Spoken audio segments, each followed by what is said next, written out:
come on in. Welcome into the latest edition of First Take. Skip Bayless, Molly Karam holding things down in Bristol. Stephen A. is in the Bay Area. You all know why. Gentlemen, good day. Good morning. How y'all doing? Good. You guys look nice. I like these looks. Thank you, Molly. Yeah. I just envy Mr. Smith getting to camp in maybe my favorite city in the world, where you are right now. Way to go.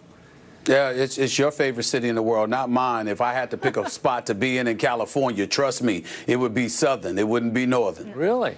Okay. Oh, yes. All of California. You know, I must admit, I do love Southern California. Yeah, I'm sure you do. Really? Oh, okay. Very interesting, Stephen A. Let's work. Well, you know I do. You know I do. Okay, let's get into it, guys. And we start with the King. LeBron asked yesterday about being the underdog against the Warriors. Here's what he had to say. Take a listen. Not my concern. I don't get involved in all that underdog, overdog, whatever the case may be. It's stupidity. Only thing for me is just how well I can get my team prepared mentally and physically to go out for battle, because it's going to be a tough test for us, and we know that. We're better built to start the finals than we were last year. It doesn't matter who it's against. I mean, that's not a headline, that's obvious. All right, Skip, break it down for us. What's LeBron really trying to say here? Stephen A. Smith, here's my 2 cents. My view from a distance of what I just heard from LeBron James and continue to hear from him. He is saying something I've never heard from LeBron James going into an NBA Finals. This obviously his 6th straight of those. To me, LeBron James is very publicly expressing supreme confidence in himself and his team, the team that's better built to face these Golden State Warriors. And he's doing so at the risk, maybe the extreme risk, of offending and motivating said Golden State Warriors, which just my 2 cents, I don't think that's very smart. You may disagree, but let me elaborate.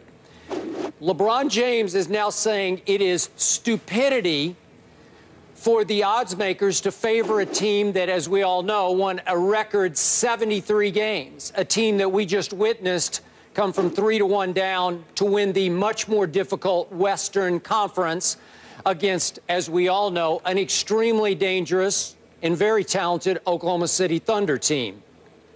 And we're talking about a team that clearly has the back-to-back MVP, the first ever unanimous MVP, and finally, a team that does have, for what it's worth, home court advantage in the NBA Finals. All those things, he's saying it's stupid to favor that team. I'm not sure it's stupidity, but again, the old LeBron would have said something like, you know, I can see why they would be favored, but I still like our chances. That would be the old LeBron. But the new LeBron is in full-on attack mode at Golden State.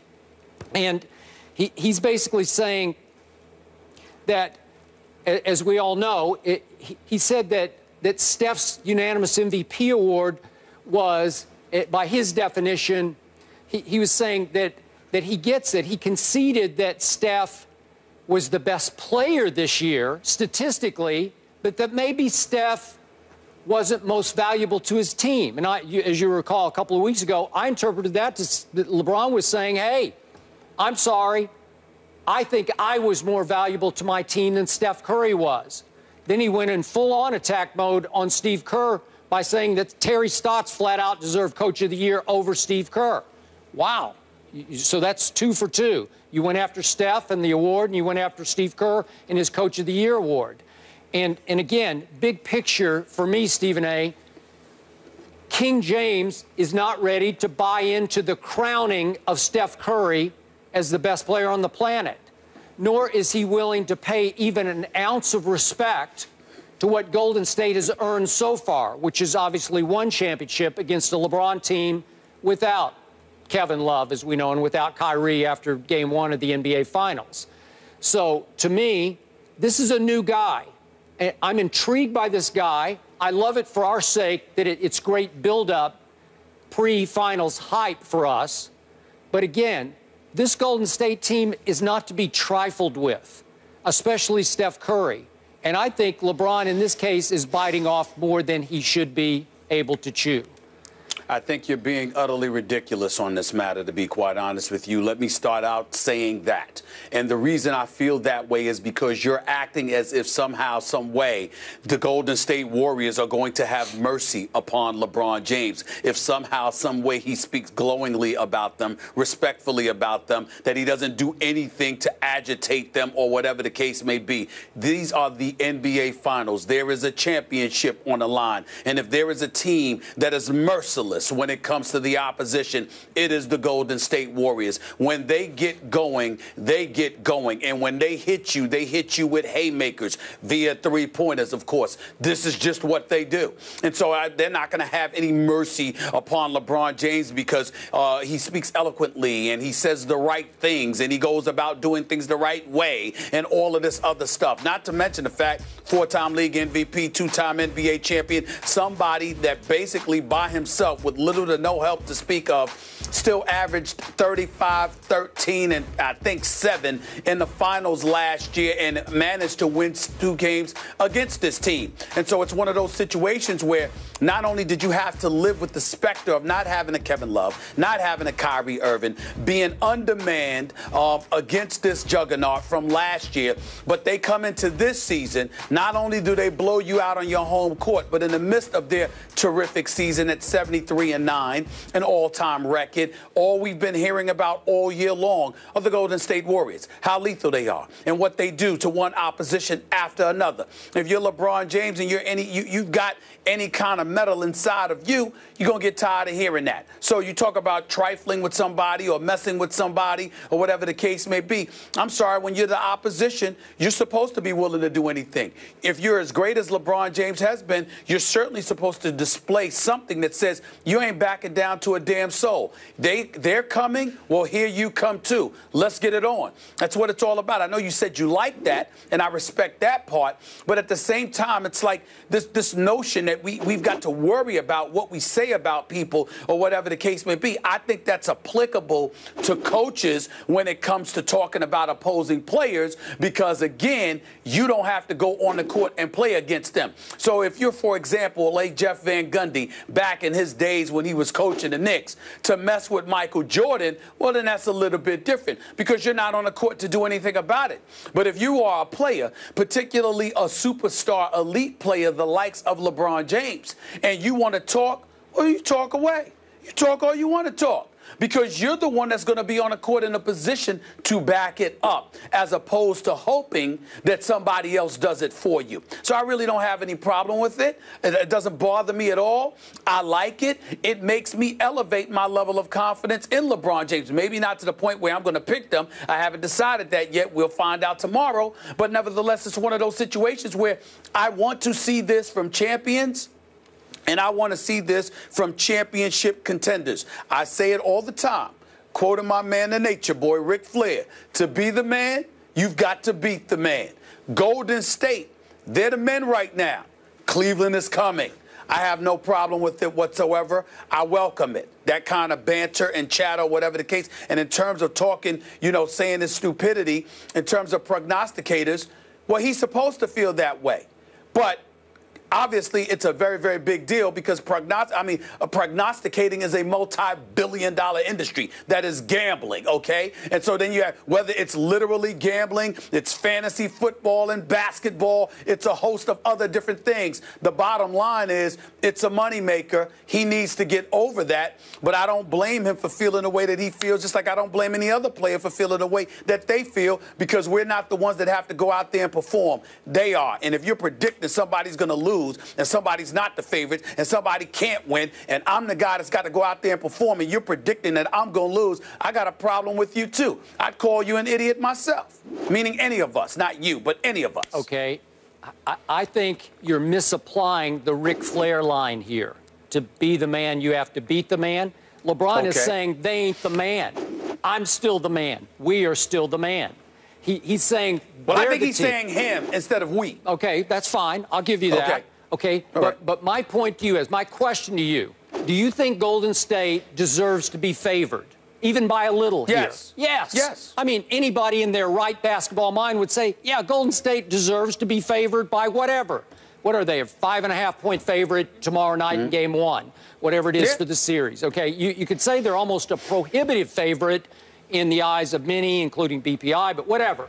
They are favored, and they deserve to be, except LeBron James, the leader of the underdog team, is saying that's stupidity to favor them, and he's been relentless in paying them no respect for what they've achieved individually as an MVP and a Coach of the Year, or collectively as a team. He's paying them no respect. Again, I haven't seen this LeBron before. Maybe you have, but I don't remember him certainly, against my Spurs going into those things. He would just wax eloquent about his respect for the Spurs.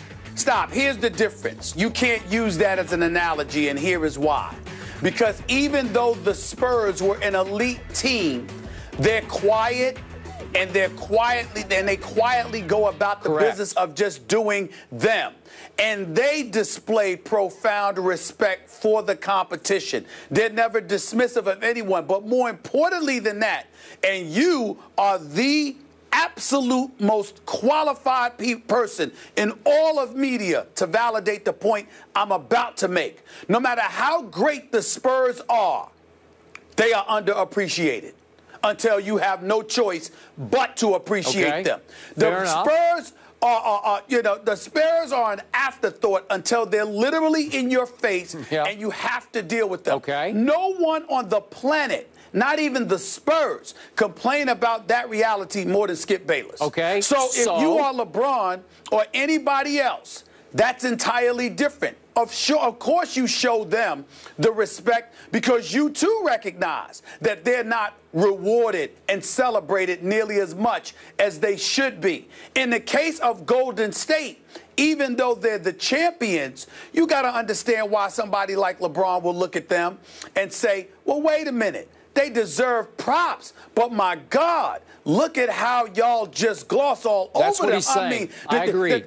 It's ridiculous because think about it. What you said yesterday, you pulled out a tweet in the immediate aftermath of Golden State winning the finals, and you pointed out your tweet about how they were the most opportunistic and, all of this other stuff because of the things. Fortuitous. Fortuitous is the word you use. You talked about Mike Conley Jr. being hurt. You talked about Kyrie Irving being hurt in the finals along with Kevin Love. You talked about, all of this stuff. I'm saying to you, well, that's what LeBron remembers too.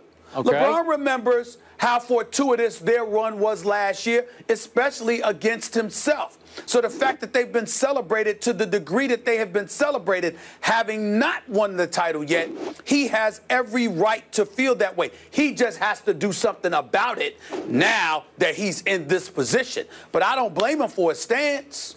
Okay, I got it. Now let me flip it around quickly and look at this from the Warriors' perspective, especially Steph Curry's perspective. I'm not saying he's Michael Jordan, but he has a little Michael in him. He takes these things very personally, these slights. That's why I read the tweet in his response to me a year ago. And I'm going to say it again. You vehemently disagreed with me. I thought a psychological turning point in the previous series, the Western Conference Finals, was when Russell Westbrook stifled laughter at a question about Steph's defense. I just think that's the kind of thing that will infuriate and motivate Steph Curry off the charts. He's going to get even with you for that kind of a public slight. And I believe he's taking these shots from LeBron pretty personally. I'm not sure that's smart going into the finals. Maybe, again, if you can back it up, you can back it up. Now it's time to go play. And maybe LeBron thinks he can back it up, and maybe he thinks his co-stars are prepared, that they've grown enough and they're healthy enough to back it up. They've shown that they are clicking at the highest level you can click at in the Eastern Conference playoffs. Now let's see what happens against the champs from the West. Now it starts. LeBron's season starts right now, to me. The season starts right there with you. That's fair enough, Skip. I don't have a problem with that, man, because we know we knew all along he was going to cakewalk through the Eastern Conference Finals. You damn right the season starts with him, and he better show up and produce. Fair enough. But let's stop with the nonsense about Steph Curry. First of all, when Westbrook was laughing, even though the question wasn't directed at him, it was about Steph Curry's defense, not his offense. We all know that Steph Curry is a lethal lethal marksman, a sniper, the reigning two-time league MVP, and unquestionably the best offensive player in the game right now. I ask a question. Did the Oklahoma City Thunder talk smack about Steph Curry when Steph Curry dropped 46 on them in the regular season? Did the New Orleans Pelicans talk smack about Steph Curry when Steph Curry dropped 51 on them? Did the Clippers talk smack about him when he dropped 40 on them? There's been plenty. What about the Washington Wizards? And he dropped, I think it was 51 on them. Did they talk smack about him when he had spent the day early at the White House, okay, chilling with President Obama? No. Steph Curry doesn't need to be antagonized. He's merciless anyway. You could be the nicest guy. You can sing, you can hug him and sing Kumbaya to him. You can give him a massage, a pedicure, a manicure. You can do whatever the hell you want with Steph Curry. It ain't going to stop him from raining threes on you. He going to do it all day long, every chance he gets. So it doesn't make a difference. It's not about what Russell Westbrook laughed at. It's not about what LeBron James is saying. It's not about what Steph Curry's going to do Steph Curry. Watch his daddy when his daddy was playing. One of the nicest guys in the world. By the way, all the opponents loved and respected him. It didn't stop him from raining threes on them. Michael Jordan manufactured 90% of the controversies that he was involved in because he was looking for an excuse to motivate himself. So he literally lied about the controversies that made headlines to inspire him or whatever, to keep himself motivated because the competition itself wasn't motivating enough because he knew what he could do to him. I mean, this is what it was. All right, so last it's like, question. Stop with the nonsense. Okay, last question. If you were Steph Curry right now, would you even be slightly offended by how LeBron is dismissing you as the favorite? Did it stupid to call you the favorite? Not at all, because I wouldn't take it as LeBron dismissing me. I would take it as LeBron recognizing that LeBron believes in LeBron, and he's coming. I would anticipate that he's going to come and that I better be ready to do something about it. I don't think Steph Curry's thinking about it at all. I don't think it's something that he's taking personal at all, because I don't recall LeBron James taking a personal swipe at him yesterday or whenever it was. I don't see that. I do. But it doesn't matter. I do. We'll see. But it doesn't matter. Okay. It doesn't matter. It's the finals. Steph Curry is coming to annihilate him. And LeBron had better be ready to answer and do something about it, or he's going to get smoked. And the Cleveland Cavaliers are going to get smoked. Because it doesn't matter what they don't. It doesn't matter what they say or what they don't say. Golden State will have no mercy. They will bury you if you let them. You better be prepared to do something about it. Okay, I got it. But it sounds to me like LeBron thinks he's coming to annihilate Steph. That's how it's coming across. What's he supposed to think? Okay, good. Here we go. Bring it on. How is that a problem?